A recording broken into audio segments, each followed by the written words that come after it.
He fasted on water for 35 days, and then he ate animal products after the fast. But when you fast that long, you create immunosuppression. And fasting that long is very tough to recover from. It could take many months to recover his strength or athletic ability after fasting that long. I know a lot about this myself.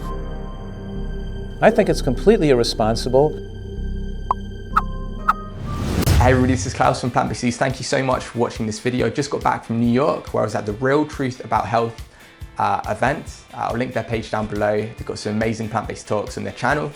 And I got to interview some amazing people. One of the people I interviewed was Dr. Joel Fuhrman, and we talked about why a couple of vegans on YouTube recently have quit their vegan diet and how vegan diet, if you don't do it right, isn't necessarily that healthy. Hope you enjoy the video, and we're going to be announcing an amazing giveaway at the end of this video. Hello, Dr. Joel Fuhrman. Really appreciate your time for this interview. I want to talk about the couple of vegans on YouTube that have gone back to eating a small amount of animal products and claim that they feel better doing that. One of them says their skin didn't clear up after a couple of years on a plant-based diet. What's your perspective on this? Well, a good diet usually clears acne. Sometimes too much high glycemic carbohydrates like processed grains or maple syrup and honey could still make it, and sometimes too much oil in the diet could make even too much nuts and seeds in some people can make their skin become too oily. So their diet may have to be tweaked to get rid of their acne. So I don't know what their diet is. So they can use a lot of oil in the diet with a plant diet, which could make their face, or too much peanut butter could make their face break out even too. Yeah, I guess it depends on the individual. I want to talk about somebody called Tim Sheaf who did recently a 35-day. He's one of the people that stopped his vegan diet. He did a 35-day water fast, refeeded with fruit for around 3 to 4 weeks, and then said his autoimmune symptoms, not a serious condition, just aches and pains, didn't really clear up from the fast. So then he started eating fish and a couple of eggs, and he claims that then he felt better. I'm just wondering what your take is on this is. Do you think him doing such a long, unsupervised fast gave him some kind of craving for meat? No, but when you fast that long, you create immunosuppression. And fasting that long is very tough to recover from. It could take many months to recover his strength or athletic ability after fasting that long. I know a lot about this myself. There's nobody who could fast for 35 days on water and then not be debilitated for many months after that with extreme weakness. And then it's, of course, true that if you're eating animal products, you had to lose at least 35 pounds of muscle, with bone loss too, from fasting that long. So with muscle and bone loss, now eating animal products may help you accelerate the regeneration and growth of muscle after the fast. But that's not good to do that. It's not good to fast till you lost all that muscle and then try to get it back by eating animal products. You shouldn't have been fasting that long to begin with, which can suppress immunity too much and can lose too much muscle mass. I was on the world team in figure skating. I hurt my leg and couldn't walk for over a year. I did an extended fast about that long to see if it would help my foot. And it made me so weak, it took me over a year to get my strength back. What I'm saying is that I fasted way too long. The health professional suggesting I fast to help clear up the calcifications in my heel causing the pain way over fasted me and made it actually very hard, and it almost killed me from fasting that long. I got pretty close to death fasting that long. And so this person who fasted that long has messed up a lot of stuff from fasting that long. So that's going to take a long time for him to get back to good health again. He's actually a pretty high performing, high profile, high level athlete, made money off jumping off buildings as a parkour athlete. He's now kind of distanced himself from the community. I don't want to dwell on him, but I want to use him as an example. What tips do you have for people like him? Maybe I guess you're saying up the protein and up greens, right? Yes, he can up the protein. As for professional athletes, I advise professional athletes on how to get their strength back and how to recover and how to make the vegan diet adequate for them. And we use, hemp seeds and Mediterranean pine nuts and with the green vegetables and the beans. And for some of them, they have a pea, pumpkin, flax, or they have a certain protein powder combination we make from a certain mixture of nuts and seeds for them to do that too. So we could advise the diet accordingly because they want to maximize their athletic performance and growth and muscle growth. Yeah, he's got a history of flip-flopping between different kind of raw diets and even kind of recommends, or at least does, urine therapy. I don't know if you've got an opinion on that. I'd rather not give my opinion on that. There's a lot of theories out there that people throw out there and ideas, and they're not proven, and they're just hypotheses. And we have to give more credence to studies that have large numbers of people, thousands of people, that go on for decades and look at hard endpoints like death. So I'd like to comment less and to give more credence to some of these really good studies we have that show that higher amounts of animal products means higher risk of death, and higher amounts of vegetables means longer life. But some of these studies that are pointed to, like the blue zones, for example, some vegans, when they reference that, they forget that these blue zones actually consume this small amount of animal products. So it's consistent with the people that claim that a little bit of animal protein in the diet actually makes them feel better. That's right. I mean, that's the thing, is that the vegan people say, look at the blue zones, and they say, look at the blue zones eating mostly vegan diets. The vegan diet is best. Well, the blue zones weren't eating a vegan diet.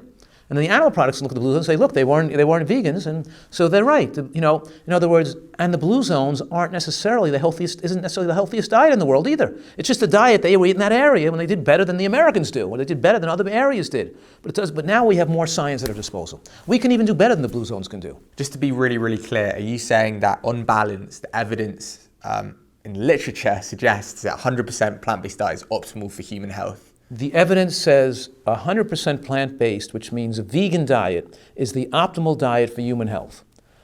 I don't think that we could say that, because when you do that, then you're low in B12, possibly low in DHA, and possibly and your zinc maybe could be a little low, that may increase risk of pneumonia later in life. We don't know that for sure, that a little bit of animal products added to the diet in some people aren't going to allow them to live just as long, or even more so. We don't know that for sure. What we do know is that most likely a vegan diet that's appropriately and conservatively supplemented is most likely the diet that's going to enable the maximum lifespan in humans. Most likely. We don't know with 100% certainty. I do want to talk about one other thing, actually. Have you heard of the carnivore diet, which is, it's not a paleo diet, it's more like it's a ketogenic diet, but where people eat raw organ meat, and a few people on social media have done it, and they claim that they're feeling significantly better. Are they eating the intestines with the vegetables in it? When a carnivore kills an animal, they eat the vegetables that are partially digested in the digestive tract of that animal. They eat they eat all the gristle and all the intestinal contents and the intestines, and they eat the animals raw. And they usually have fangs and claws and a short digestive tract. This is insanity. We have numerous amounts of studies looking at high animal product diets long term, looking at hard endpoints for decades, and we show that people die younger on those kind of diets. You're always going to have these kind of people making incredible and silly and dangerous diets out there. So what can I say? The carnivore diet is almost like a kind of warped, engineered way to stay in a fasting state. Where's all the phytochemicals and antioxidants and fibers that we need for survival too? How do they expect that most nutritional and scientific researchers recognize that we age more rapidly from the production of reactive oxygen species that build up, and which are, when we're eating foods that have a lot of antioxidants, the burning of the calories that forms oxidative species are diffused by the antioxidants in the food when you're eating vegetables. When you're eating meat, there's no antioxidants to diffuse the high production of free radicals. I mean, I think that scientists are accepting the fact that meats shorten lifespan, and when humans eat meat, they also make it worse by the way they cook it. They flame broil it, they grill it, they barbecue it, they fry it, they broil it, they cook it at high temperatures, which causes formation of carcinogenic compounds like heterocyclic and nitrosamino compounds, so you didn't just cut up the meat and put it in your soup in water. You usually grilled it, fried it, darkened and broiled the outsides, which make it more carcinogenic. Mm-hmm. Don't worry if you repeat yourself, but I just want to be really, really clear about this. What's the mechanism by which some vegans go back to eating meat and then claim that they feel better? One reason is their diet they're following is not an adequate vegan diet. And they may be actually getting low in protein and low in essential fatty acids. And on a really healthy designed vegan diet, We're using green vegetables, beans, nuts and seeds, whole grains, intact grains, not like quinoa, some high vegan sources of protein for people who need more protein, like edamame or tempeh or soybeans or black beans or navy beans. But the combination of beans, greens with nuts and seeds gives you an excellent protein exposure. And so some high carbohydrate vegan diets, like macrobiotic diets or rice-based or potato-based diets, don't have enough variety of beans and nuts and greens to get the protein contents up. And people don't do as well. Also, they get fatty acid deficient because they're not eating enough essential fats, and some vegans need the extra DHA because people have different amounts of the conversion enzyme that converts the ALA from walnuts and green vegetables and flax into EPA and then DHA. Some people convert adequately, other people don't convert enough, and for those people, taking a little extra DHA is the answer for them. So the main nutrients that are potentially low aren't just B12. DHA, zinc, some people require more fat in general, and also, of course, some people could need a little iodine because they're not eating seaweed or seafood, which is also a source of iodine. I'm just conscious, though, the way we're talking about this and the way it's being framed may appear like we're overcomplicating a plant-based diet. For people new to this maybe community that are interested in adopting a plant-based diet, maybe they might be put off. So I think it would be cool if you could just provide like a bird's eye, very simple view of kind of the benefits that a plant-based diet can provide. Some people use the term a plant-based diet, and I'm being more specific here because I don't know what based means 100% vegan or not, but I call it a nutritarian diet. My plant-rich diet that is mostly, that most people do on a vegan diet, and some people may use a little bit of animal products. My personal inclination is that your chance for having wiping out the chance for heart disease, lowest possible risk of cancer, slowing the aging process, living the longest life possible, is higher on a vegan diet for the vast majority of people. So the best potential you have of living a long life without having a heart attack or stroke or dementia is on a well-designed vegan diet, but not a junk food vegan diet, not a processed food vegan diet. The word vegan doesn't adequately describe, you could be eating French fries and soda and potato chips or something, whatever. The point I'm making is that it has to be a well-designed vegan diet, which means it should include all those different food groups I'm referring to. So you should be eating nuts and seeds, you should be eating intact grains, you should be eating beans, you should be eating green vegetables and a lot of vegetables, and you should be eating fresh fruit. So your diet should be complete and have the full spectrum of foods that are appropriate on a healthy diet. Just trying to explore this topic because it's popular online. As I said before, a couple of high-profile plant-based vloggers have gone back to eating meat. Some people are claiming it's something to do with small intestinal bacterial overgrowth, SIBO. I nearly forgot that. Are you familiar with this condition, and what do you give any credibility to the claims that these people are making? Well, when you're eating a properly designed whole food vegan diet, then you're taking in these fibers and these foods that promote the growth of healthy bacteria. And the healthiest bacteria that actually have anti-inflammatory effects and thicken the microbiofilm that covers the villi, which lowers the glycemic effect of other foods. So when you're eating nuts and green vegetables and beans and mushrooms and onions, you have the most favorable bacterial exposure. It's meat and sugar, it's meat and sweets that build the unfavorable bacteria, and more meat products and animal products increase the risk of having the bacteria that is going to produce trimethylamine oxide, which creates inflammation and accelerates dementia and heart disease. So it's really the well-designed natural food diet that gives you the most favorable bacterial balance in your digestive tract. However, if you're on a vegan diet that has a lot of sugar, honey, maple syrup, processed foods, you could be developing unhealthy bacteria. It's not because of the vegan diet, it's because you're eating processed foods that are high glycemic. So the vegan diet should be, if well designed, should be exceedingly favorable on bacteria. So just to be really, really clear, this small intestinal bacterial overgrowth, is this a legitimate concern among vegans, or is this like just a superficial fad? Well, there's not small bacterial overgrowth higher in vegans than people that are meat eaters. It's not an increased thing in meat, because the meat eaters are also eating junk food and sweets and junk food. It's just whoever eats junk food is going to develop it, whether they're vegan or not. It's not something to do with the vegan diet. Mm-hmm. Are there issues with fiber for gut conditions? Yes, I think that it's well established that high fiber diets are more lifespan promoting and low fiber diets shorten lifespan. And high fiber diets do support the growth of healthy bacteria. We need those healthy bacteria that live off fiber. They produce short chain fatty acids, particularly butyrate. And butyrate has anti-inflammatory effects. And butyrate reduces your appetite, makes you not overeat. And butyrate has anti-diabetic effects. So the bacteria that are promoted by eating a high fiber diet are beneficial. You don't get bacterial overgrowth. You can't make your diet too healthy if you're eating natural foods. Your diet gets healthier and it's not going to get too much bacterial overgrowth. So that's not the methodology via which people are not feeling well. There seems to be so many different opinions in the sort of among the plant-based advocates in this community. I'm just wondering how we kind of navigate this minefield.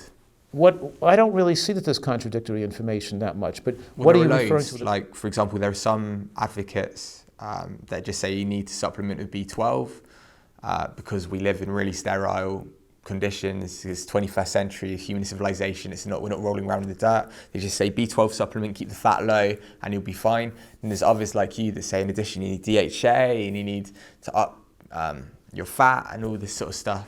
So there's two issues there. Number one, there are some radical vegans that are recommending people wipe all the fat off their diet, not only any oil, but no nuts or seeds. That's a whole food group that they're wiping out of the diet. That's very radical. And there's not really a lot of nutritional scientists that are advocating that.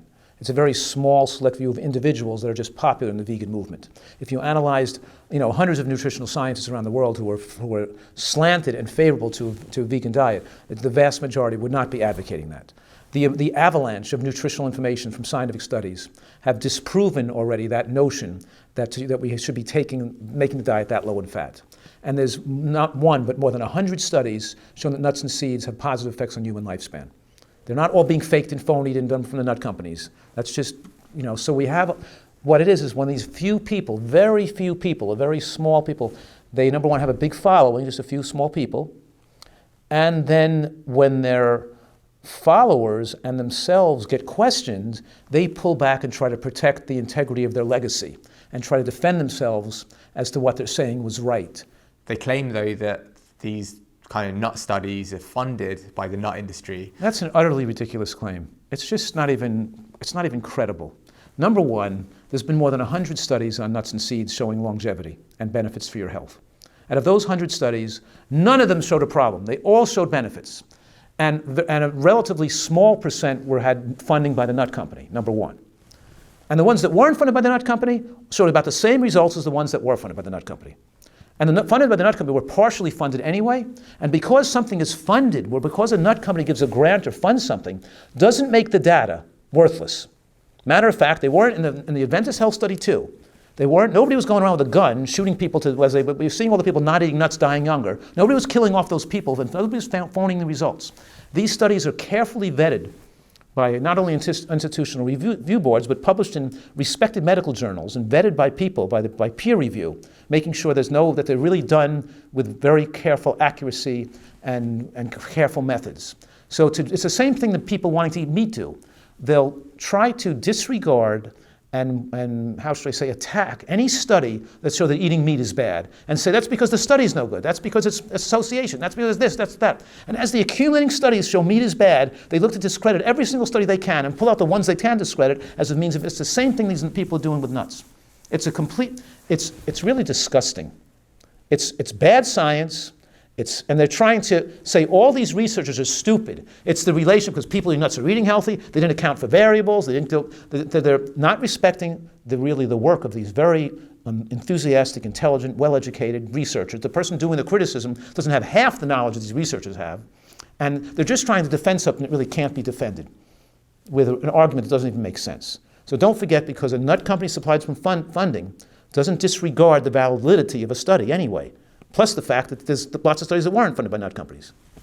Just playing devil's advocate here, because I don't think any of these plant-based advocates are saying you don't need any fat. They're just saying you don't need added fat to absorb nutrients, which is a point I believe you make, that it's all about food combining. You need fat of greens so that you can absorb nutrients.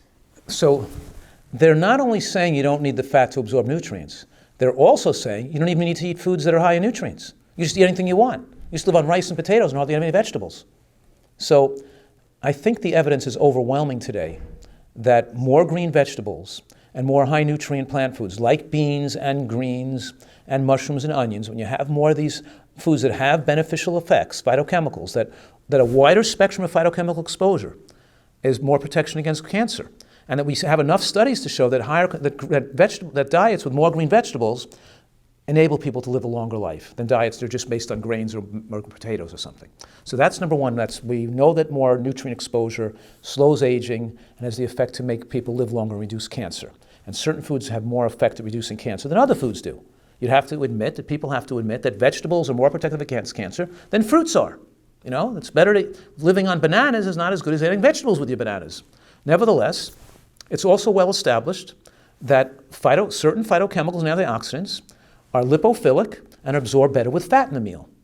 And we know that it's not just on one or two studies, and it's not just in one or two nutrients. There's probably, out of the 1,000 phytochemicals, there are many hundreds that are better absorbed with fat in the meal. Now, if you're having no oil in the meal and no nuts and seeds, your meal has less than 10% of calories from fat, basically. The question is that 8% or 7% of calories from fat, just from the vegetables, the grains alone, is that sufficient to get it to maximally absorb the phytochemicals in the plant foods? So number one, that's well established, it's not sufficient. You're not going to absorb the phytochemicals as well. But if you think that that's enough, that you don't need to absorb all those phytochemicals, and you do well with less, that's disavowing many different studies that show that higher phytochemical availability from food, in other words, higher consumption of green vegetables and raw, a mixture of raw and all these foods, have beneficial effects to prevent cancer and slow aging, or especially to increase lifespan.